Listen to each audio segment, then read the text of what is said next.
Nau mai, haere mai, piki mai, kaki mai, kia ora i te iwi, and welcome to 30 with me, Guyon Espiner. We do 30 minutes with one guest and no cut, so what we record is what you get. Well, if there's one question on the lips of every world leader right now, it's this: how to deal with Donald Trump. Malcolm Turnbull, he was the 29th Prime Minister of Australia and one of the few world leaders who actually stood up to Trump in an infamous 2017 blow-up where the US president tried to renege on a refugee deal.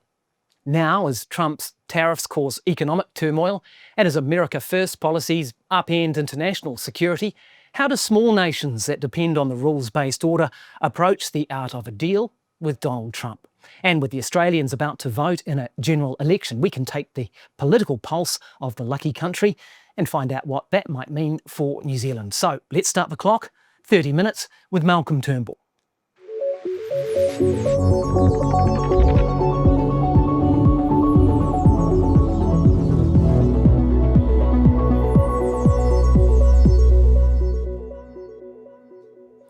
Malcolm Turnbull, welcome to 30. Thanks very much, Guyon. Good to be with you. The Australians and the Canadians are both voting in elections where the opposition Conservative Party was expected to win, but the numbers have really fallen away, both for Peter Dutton's Liberals and for the Conservatives in Canada. To what extent do you think this is the Trump effect?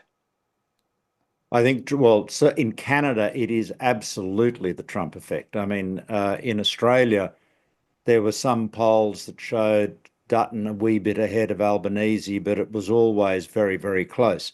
In Canada, the Conservatives were 25 points ahead of the Liberals, which is in Canada is the centre-left party. You know, it had been in power for 11 years or so, and, it was getting a bit long in the tooth and people were ready for a change. And Trump has absolutely turned that around again. And of course, they did a leadership change. Justin Trudeau stepped down. Mark Carney, the former governor of the Bank of England and before that Bank of Canada, came in, and he looks like he's going to win the elections today, Monday, their time. And in Australia, it looks like Labor is going to be returned. You've said that Peter Dutton has been Trump-like on occasions and has this perception of being close to Trump. Has that counted against Peter Dutton, do you think? Well, I don't think he's perceived as being close to Trump, but he certainly has been seen as being like Trump in the sense of having, right-wing populist views. And I mean, you saw last night in the debate with Albanese, he described the ABC and the Guardian as hate media. Well, if you're talking on Sky News After Dark, I guess with some of their more right-wing commentators, they'd lap that up. But I mean, it does. That's the Trump playbook, though, isn't it? Yeah, it is, but it's ridiculous. I mean, whatever you can say about the ABC, calling them hate media is ludicrous, let alone the Guardian. So, historically, the centre right of politics, and of course, I used to lead the Liberal Party. I was a Liberal Prime Minister.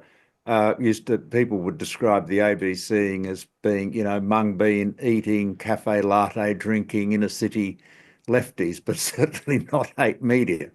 So I think, and that's just, that's been part of it. So I think the mistake Peter's made is that he's taken his cues from that right-wing media ecosystem, of which Murdoch's media is a big part. And a lot of that, and that's the environment Trump lives in, of course, in America, and that a lot of that has played very badly in the electorate. So yeah, but in Canada, on the other hand, and this is an important distinction, Trump has literally tried to take Canada over. I mean, he has said Canada should be the 51st state. He said the border is fictional. He said, it shouldn't be an independent country. I mean, this is crazy stuff, of course. But Canadians have seen that naturally as an attack on their sovereignty. So, this is, as far as they're concerned, they're fighting for their existence. And Poilievre, the leader of the Conservatives there, is absolutely seen as being too like Trump. And he's taken a lot from that Trump MAGA, environment and used a lot of Trumpy lines and Trumpy ideas and Trumpy language. So All right. yeah, Well, so maybe MAGA if it depending on what happens on Saturday here, Guyon, maybe MAGA stands for Make Albo Great Again. well, let's turn to how you deal with Trump. And I go back to your 2020 memoir because you were Prime Minister under Trump 1.0. And you write in that memoir that every country was trying to work out how to deal with this guy, and there were elaborate psychological analysis done in every foreign capital. And the consensus seemed to be Trump was a narcissist who'd respond well to flattery, and lay it on with a trowel was a consensus. Are we seeing a repeat here, and does that attitude and that approach work? Yeah, we absolutely are seeing a repeat of it, and he's encouraging that. And he's reveling in it. I mean, look at the way after he whacked all these tariffs on everybody, friend and foe alike, how he gave a speech and sort of almost licking his lips was saying, how great it was that all these people were coming to kiss his ass. He actually said Yep, that, he did. kissing my ass, he said, to get a trade deal. Well, this is my own view and based on my own experience is that that's precisely the wrong way to deal with this guy. And interestingly, you watch. I mean, Trump will back away from the Canadian bullying so quickly because Mark Carney, the new Prime Minister, has stood up to him, and if he wins and wins well, that the Canadians will be saying to Trump, back right off. And personally, I think Trump is like most bullies. He bullies, if he can get over the top of someone, he'll bully them. But if people stand up to him, he'll back off and, try to find an accommodation. Okay, and you did that, and Canada's doing this, but you're both kind of middle powers, if you like. We're a small country, and we seem to be just trying to keep our head down. What would standing up to Trump look like for New Zealand? Well, I guess in a sense, what have you got? You've got a 10% tariff, which is, the lowest tariff they've imposed. It may be, that's not the end of the world. I don't know that it would be in your interest any more than it's in our interest to put tariffs on American imports. I mean, what does America sell to New Zealand that New Zealand makes itself? I mean, most of what we buy from the United States are things like airplanes. Well, we don't make airplanes. So if we were to put a tariff on American airplanes, we'd simply be, taxing something we need. So I think we can play a fairly straight bat with the Americans on this. I mean, the point that we should be making, however, is that it is utterly unreasonable of them to put any tariff on us, and I'm speak more knowledgeably about Australia, because we have no tariffs, no quotas, no barriers to American investment. They couldn't get a better trade deal than they have with Australia. Couldn't. They have a big surplus. So, I think, we can continue to make our advocacy there. The real issue for us, Guyon, I think or Guyon, I should say, is that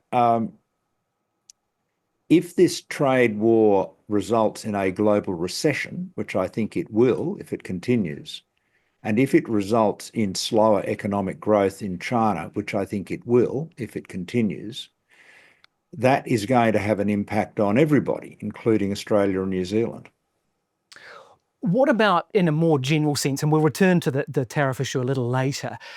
We've seen our Foreign Minister, Winston Peters, sack Phil Goff, who is a politician you might remember, and he went on to be the New Zealand ambassador to the UK. He was sacked from that ambassadorial position for asking a question at a Chatham House event on whether Trump understood history.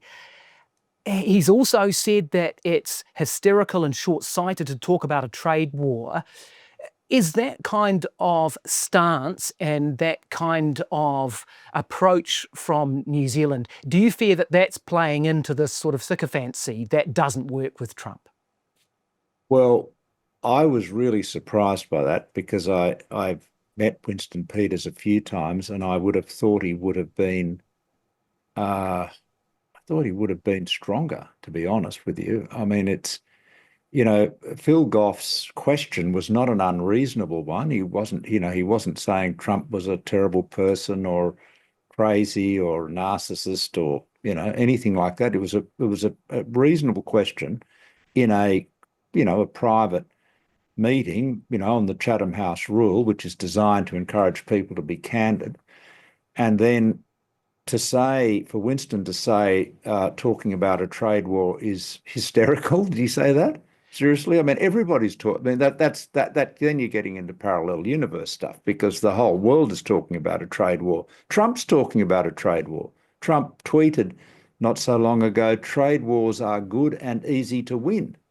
So I think, he's probably, yeah, I don't, I think I think showing weakness and subservience to Trump is a major, major mistake. And there are so many. I say this from my own experience, but there are so many examples you can point to. Let's look at defence and security because Trump appears to favour this sort of great power rivalry, which some fear could lead to carving up the world between America, Russia, and China. Countries like our own, Australia and New Zealand, we depend on multilateralism, don't we? And the We rules-based absolutely do. and the rules-based order. Now, I've been listening to some of your arguments. It seems on defence and security, you're not saying Australia should discard and get out of ANZUS, but you are saying that Australia should be a lot more independent on defence, even to the extent of having a genuine sovereign force capable of defending Australia and deterring adversaries without relying on American support. So what would that look like, this independent Australia on defence terms? Well, the first thing we've got to be clear, Guyon, is that, America is the one that is walking out of these relationships. I mean, we have had, for the 80 years since the Second World War, an international rules-based order that was largely created by the United States. And so Trump, in 80 days, is tearing down the 80-year creation of the United States. His view on international relations has got more in common with that of Vladimir Putin than it has with any one of his modern predecessors, whether they are Republican or Democrat. He believes might is right. He does not take agreements or treaties seriously. I mean, we talked about Canada a moment ago. He's put enormous tariffs on Canada and on Mexico. Those tariffs are all in breach of a free trade agreement, the USMC, that Trump himself entered into and signed in 2019. So, this is a very, very, very different president. It is, and I'm just wondering in terms of your stance on this independent Australian Defence Force. I mean, are you saying that Australia, and presumably with help from allies like New Zealand, should be able to get into a position where it could fend off China one day? I mean, is that where this is leading?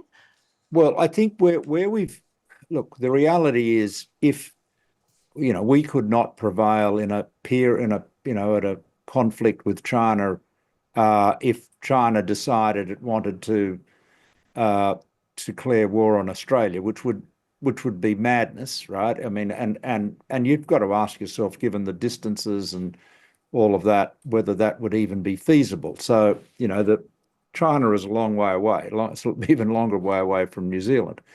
But the real point is what you need to be able to do is to deter, to raise the price of people seeking to interfere with your liberty, with your sovereignty, with your freedom, right? Now, our focus in Australia should be on the defence of Australia as opposed to the maintenance of US primacy in the Asia Pacific. Now, the US primacy is finished in the Asia Pacific.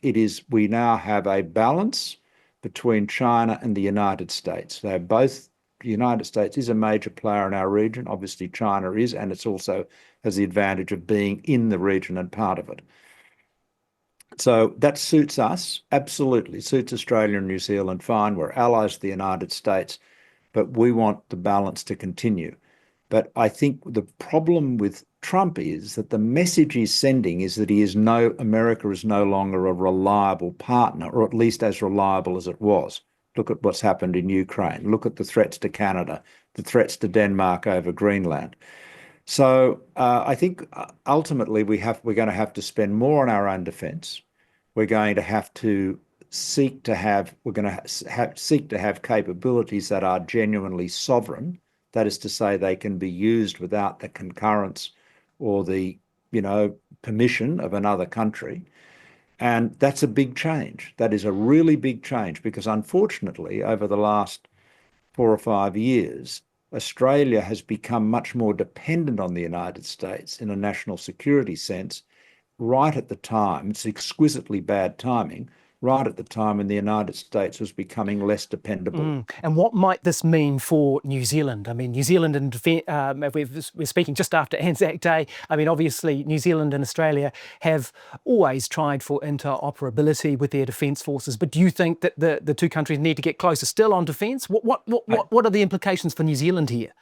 Well, I think New Zealand will need to spend more, but I think New Zealand should. I think New Zealand should be seamlessly interoperable with Australia, to be quite honest. I mean, where it's difficult to see we would ever be at odds with each other. And we're so closely linked culturally, historically, in every way. I mean, we are. I mean, New Zealand, there's still a standing offer for New Zealand to be part of the Commonwealth of Australia, as you know. So, now you're talking like Donald Trump. He could be No, I'm not. No, I'm absolutely not talking like Donald Trump. But what I'm saying to you is that the ties are very, very close. And New Zealand's closer to the east coast of Australia than Perth is. So I think we should do a lot more together. But we obviously have to do so respecting each other's sovereignty as independent nations. Both nations are part of the Five Eyes alliance, along with Canada, the UK, and America. Do you think the Five Eyes alliance will endure and survive Donald Trump?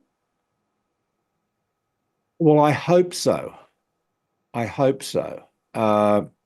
That's the highest I can put it. I mean, look, the Five Eyes, it's not really an alliance. It's essentially an information collaborative arrangement between, the five countries you mentioned on signals intelligence.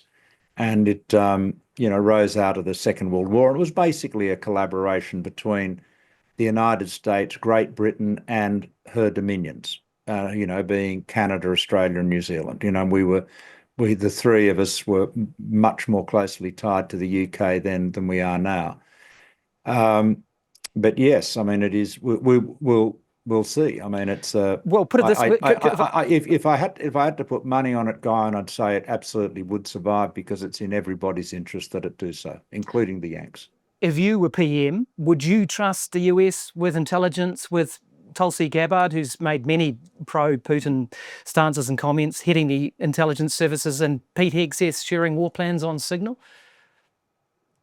Well, again, it's a good question. In terms of the flow of information and intelligence, Australia and New Zealand are we are much more receivers than transmitters, if you like. I mean, we get a lot more out of the relationship in terms of because the other US is so much bigger.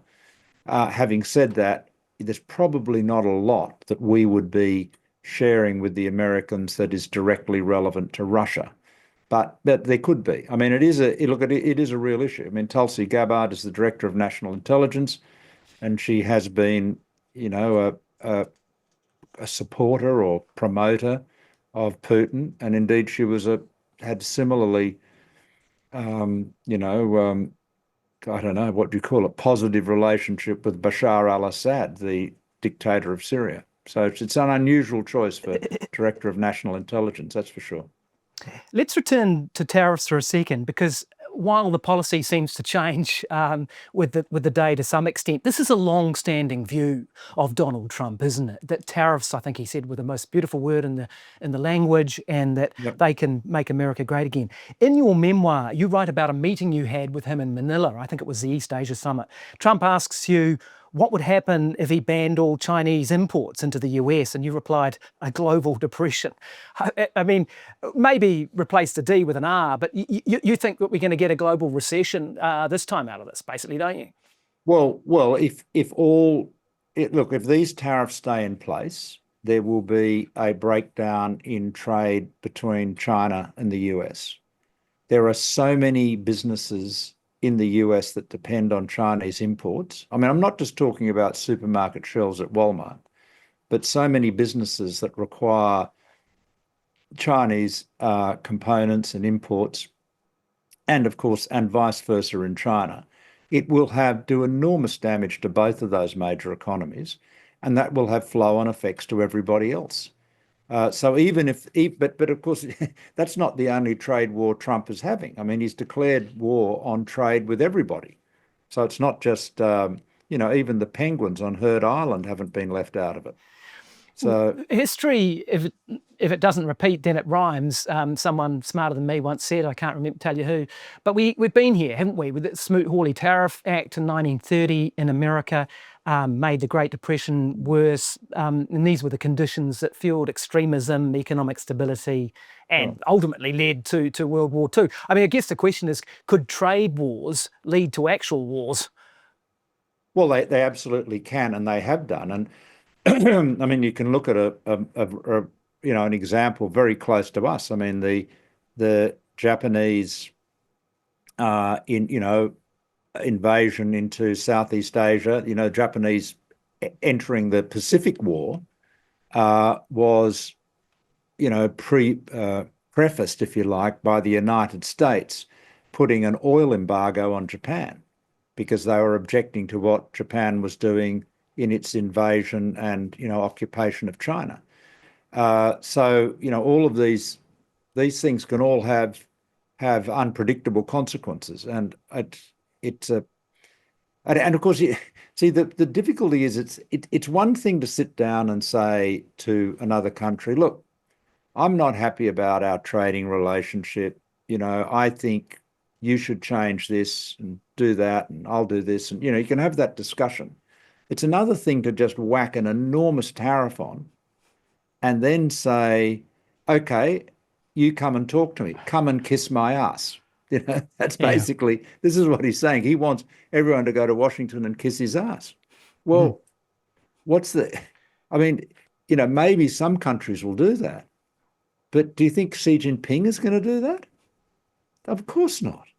I mean, China's got more strategic patience than the United States, and I think that the challenge is going to be if you get the sense of markets get the feeling, as they are getting, that the United States is unstable, that its government is chaotic, got tariffs going on, going off, going up, going down. That undermines confidence in American bonds. It undermines confidence in the American stock market. If you get a recession, the stock market declines. I mean, there's a lot. It's extraordinary the amount of damage this guy has done to his own country and the rest of the world in such a short time. And I think even if he were to reverse it all tomorrow, Guyon, there will be enduring damage. Another But the damage to go. sooner this trade wars are good and easy to win fantasy comes to an end, the better off we'll all be. Just about in the remaining 8 minutes or so that we've got, I want to look at the bigger picture with the information environment that we are in now. And you did touch on it at the start of our interview, the decline in traditional media. You're a former journalist, of course, before your business and then political careers. You've done many battles with the media over there. Are we entering into an experiment with how to run democracies without a functioning media? Yeah, I guess we are. Well, it depends what you mean by a functioning media, but I think the problem is we've moved into out of a world of curated media out of a world where we, because of that curated media, we shared the same facts, even though we may have different opinions, out of a world where newspapers may have lent to the right or lent to the left in their opinion pages, but broadly speaking, reported the facts, to this chaotic environment where conspiracy theories abound. Everyone can get into their own little echo chamber, which is designed to make, and the algorithms and the programming decisions are designed to make people angrier and keep riling them up. It's very, very dangerous. I think it's creating polarization, and you see this. You absolutely see this in the US. And I think this is, as I said right at the beginning about Peter Dutton, this is one of the, I think, traps that he's fallen into, that he's running lines to a national audience that play well on Sky News After Dark, or on a right-wing shock jock program, and they're just too crazy and too extreme for the general public. And that's, I mean, I cannot recall a political candidate in an election, party in election, that has gone down so much in the course of the election campaign. I mean, our election campaigns are 5 weeks. I guess yours a similar short period. And I remember in 2016, I had ended up being, a wee bit ahead of the Labor Party and winning the election, but I went into it at precisely that level. I mean, basically our numbers sort of, tweaked up and down just a bit, day by day, but we pretty much ended up where we began. Peter's gone. Peter has just really, he's lost 4 or 5 percentage points in the course of the election. This is a lot. Mm. You talked there a little bit about social media, and I wonder, it'll be harder to regulate social media to the extent that we are trying anyway. Your own country is introducing a ban on under 16s getting social media accounts, for example. Both countries, I think, have been trying to get the tech companies to help to pay for some of the media content that they actually do use, because they suck up a lot of advertising revenue. But do you think under Trump, who's very trigger happy on this stuff, that it would be harder to put anything that might get in the way of what the tech bros are doing and what their relationship is with Trump? Yeah, Guyon, I think you're right. I mean, clearly the tech bros and, Musk and Trump's supporters have objected to those rules. They've objected to the proposed under 16 ban on social media here. They've objected to what we call the News Media Bargaining Code, and to similar regimes elsewhere in the world. But it is that's again going to be one of the challenges. I mean, Albanese, if he's re-elected, or Dutton, if he's, despite the polls, elected Prime Minister, are going to have to decide whether they're going to stand up to Trump or not. And, I think there's no question where the Australian public are. And I think, by the way, the Canadian election, if it goes the way it looks like it'll go, will galvanise people to stand up to Trump. Because if the Canadian people have basically stood up and said, no, we're not going to be pushed around by this bloke in the White House, and they re-elect the Liberals, that will be a very strong message. And I hope other leaders take strength from that. Just a final thought and question, and to return to your memoir, A Bigger Picture. You write, for all of Trump's so-called madness, in my own dealings with him, I found him no less rational than many other billionaires I had dealt with over the years. For all of our differences as two businessmen, we spoke the same language. Do you still believe he's a rational actor who speaks the same language as you? Well, that was the experience I had, particularly on negotiating an exemption from the steel and aluminium tariffs. And, I've described that in my book, and it was a rational, transactional, discussion over several, over quite a period. I don't know. I think Trump too is quite different, Guyon. It's different in these ways. He feels much more empowered. He completely controls the Republican Party, and the Republican Party controls the Congress. He is surrounding himself this time with people who are yes men and who agree with him and share his agenda, which was not the case in the first time. First time round, he didn't expect to win. No one expected him to win. He didn't have a plan.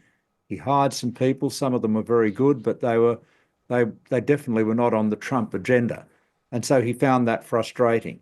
So this time around, you're getting a much more undiluted Donald Trump, and that's why he will be harder to deal with this time round than the first time round, in my view.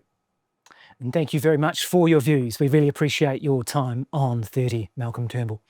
Thanks very much. That was 30 Minutes with Malcolm Turnbull. This is 30 with me, Guyon Espiner. We'll catch you next time. Ka kite.